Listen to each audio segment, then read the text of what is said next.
Your Excellencies, ambassadors, members of the Diplomatic Corps, and distinguished guests. It is my absolute honor to welcome you today for what promises to be a memorable event here in Riyadh, to spread a message of environmental awareness to save soil, to maintain life on planet Earth. The second edition of the Distinguished Speaker Series featuring Sadhguru, who will be speaking on the historic Conscious Planet Save Soil movement.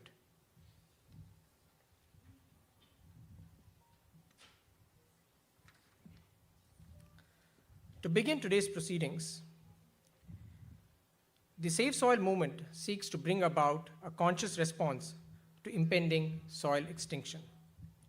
We are at the cusp of time when every action we perform will either have an affirmative or negative impact in the years to come. As occupants of a shared planet, we have the unique opportunity to be part of solutions to crises such as soil extinction and desertification. I now present to you a video that explains the science behind the Save the Soil campaign. We are talking about climate change. We are talking about climate change, carbon emissions, and global warming and various other aspects, but we are not addressing soil. Soil is the habitat upon which zillions of lives thrive. Once there is no richness in soil, then you have forsaken the planet in many ways. Every responsible scientist in the world and the UN agencies are clearly saying we have only 80 to 100 harvests left. That means approximately 45 to 50 years of agricultural soil left on the planet. By 2045, we will be producing 40% less food than what we are producing right now, and our populations will be 9.3 billion people. The food shortages that could manifest in the next 25 years, the consequences of that is unimaginable. Civil wars will unfold across the world once there is food shortage. What we are facing now is soil extinction. Why is soil becoming extinct? Where is it going away? What is happening to our soil? We must understand, if you add organic content to sand, sand will turn into soil. If you remove all organic content from the soil, soil will become sand. In normal agricultural soil, the minimum organic content should be between 3 to 6%. The most minimum is 3%. At least this minimum to keep the soil alive, to keep the soil as living soil is a must. Agricultural soils across the world, the depletion is so heavy, in most countries, more than 50% of the topsoil is already gone in the last 100 years. The nutrient levels have dropped significantly. The level of micronutrients you would get from your food in early 20th century to what you are getting from the same food now has dropped 90%. If you ate one orange in 1920s, what you got from it, now in 2020, if you have to get the same, you will have to eat 8 oranges. This is what we have done to our food. Soil is the biggest ecosystem on the planet, and so few people know anything about it. 1 teaspoon of healthy soil probably contains more microbes than there are people on Earth. The microbial life in the first 12 to 15 inches of topsoil is the basis of our existence. It is this magic beneath our feet which has produced the life that we are. This first 12 to 15 inches of soil is the basis of life for 87% of life on this planet, including you and me. we have to begin to recognize that what we call our soil, Mother Earth, is a living organism. Open soils, ripped open by ploughing, open to sunlight, is the basis of destruction of microbial life. So the focus should be on agriculture, the focus should be on seeing that land is under shade as much as possible. Some kind of shade, grasses, herbs, bushes, trees.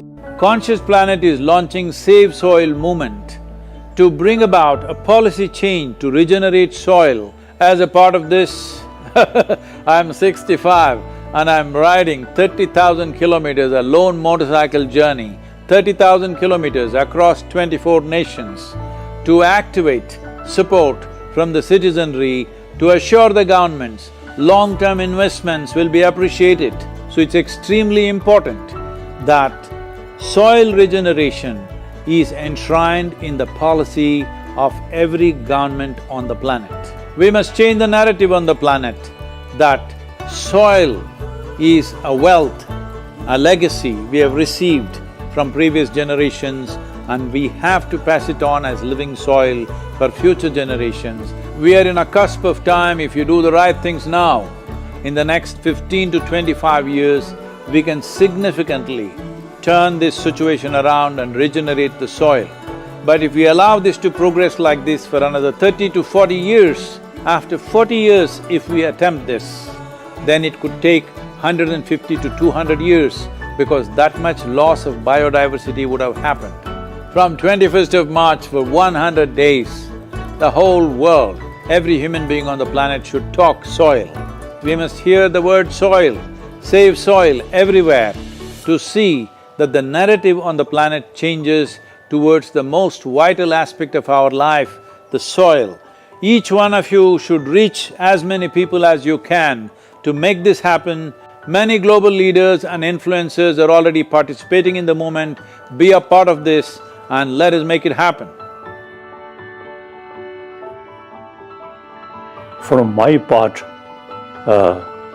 as much as I can contribute. We're going to save the soil. Do your part. And saving the soils. We must make it our life's mission to save our soil. Save the soil. We know what we must do, so let's make it happen. Let's make it happen. Let's make it happen. Let's make it happen. Let's make it happen. Let's make it happen.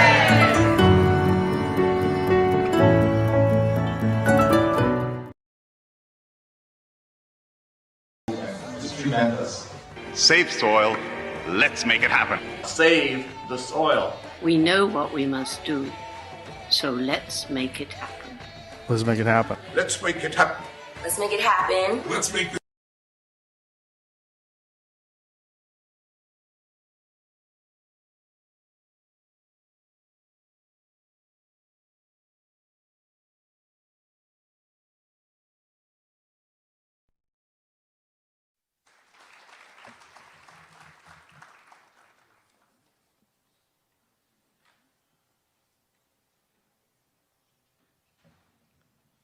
Ladies and gentlemen, please put your hands together to welcome Sadhguru.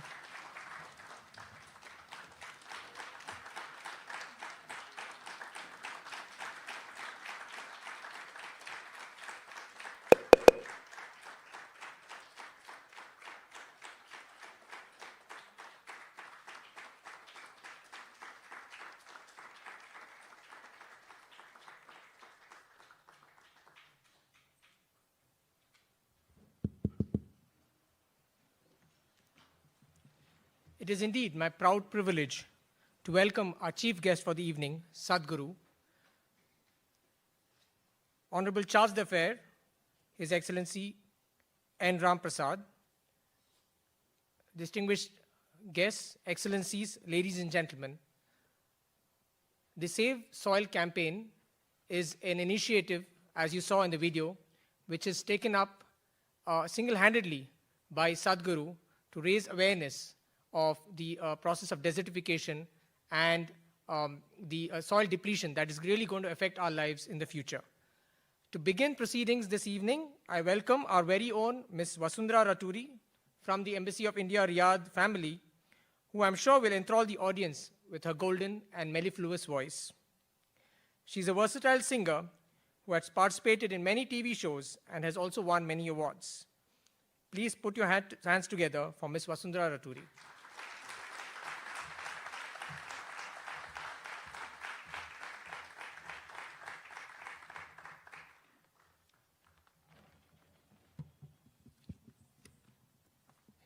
Namaskaram, Sadhguru, and a very good evening to all present here.